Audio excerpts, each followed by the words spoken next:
So one, can you define how you, when you teach that class, what you consider the luxury market? And two, can you touch on that old money versus new money idea and lead generation from there? Yeah, sure. So just by book definition, luxury market is generally considered 2 times the average sales price of the area that you're operating in. So if we just say the average sales price is 400,000, generally speaking, a luxury market is going to be 800, 850,000 and above. So that's the book definition for what is luxury.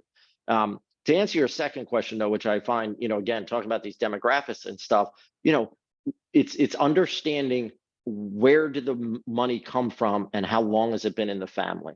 Okay, and that's when we start to define old money versus new money. And generally, again, by book definition, your old money would be third generation wealth or more, right? So which means grandparents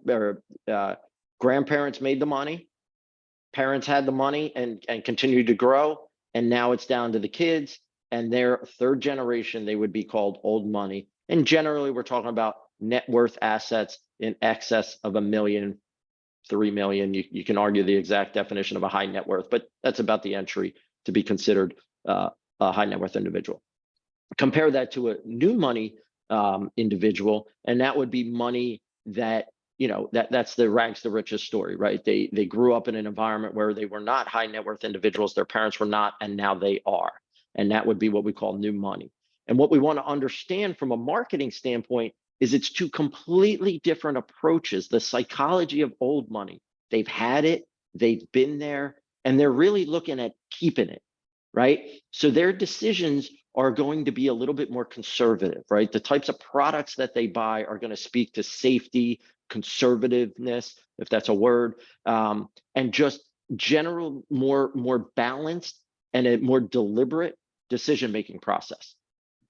Whereas the folks in the new money, they have it, they're proud of it, and they might want to show it off a little bit more than our old money folks, right? So these are the folks that want to be at center court at the NBA Finals games. These are the folks that found a way to get Taylor Swift tickets and will be on the front row, right? Oh, whoa, Taylor Swift tickets. Can you get me some of them?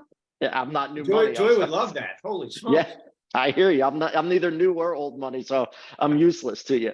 But they it's more social status. It's more I want to see. So they want, they're more apt to upgrade their homes with the newest colors, with the newest materials being used in the kitchen. They're going to get the outdoor kitchen with the with the fireplace and all that stuff, which is beautiful. But that's the idea, is really understanding that the psychology of somebody who has been and was raised in a high net worth environment versus someone who has not been, and how they go about making decisions.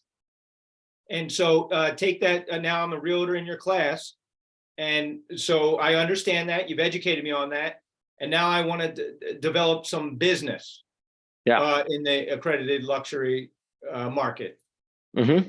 So, we talk a lot about when we're in that class, right, is moving your business maybe from a business to consumer marketing, which is what I think a lot of us as realtors, we look at. We got to market to our sphere of influence and first time home buyers and first sale by owners and stuff like that. But what we talk about is trying maybe to get to the business to business development. I'm a businessman, a business person, and I'm going to go start to network with other like-minded business people, right? We know that the vast majority of high net worth individuals in America, and we're talking about, it's over 1/3 of the high net worth individuals got their money, their wealth through owning a small business, right? So we talk about, let's get business to business on this. Let's start reaching out and finding small business owners and understanding who they are and what my approach is. So if I was going to market to old money, I have to understand that the words I choose, the story I paint, let's say I'm listing a Tudor style home, right? That's going to be really hard to appeal to like a new money buyer, right? The Tudor style is a classic European style, right? And so just even the words, we're talking about, environment and a place in the house that I can reflect, right? Like it's going to be about security and comfortableness. And so it's about the words I choose in my marketing, and also what my marketing is approached to get them, right? So again, old money generally is gonna really be after confidentiality and really want to understand the process. So they want data. They have a team of people who are going to help them make decisions. They grew up with attorneys and financial advisors and just a team of people to help them make monetary decisions. Whereas the new money, that person, got there on their own. They've got a lot of pride in that, which they should, and they're very comfortable making a decision on the spot. They don't need to consult with the team because they didn't consult with the team to get to where they are. And so you got to present the data differently to those two types of folks.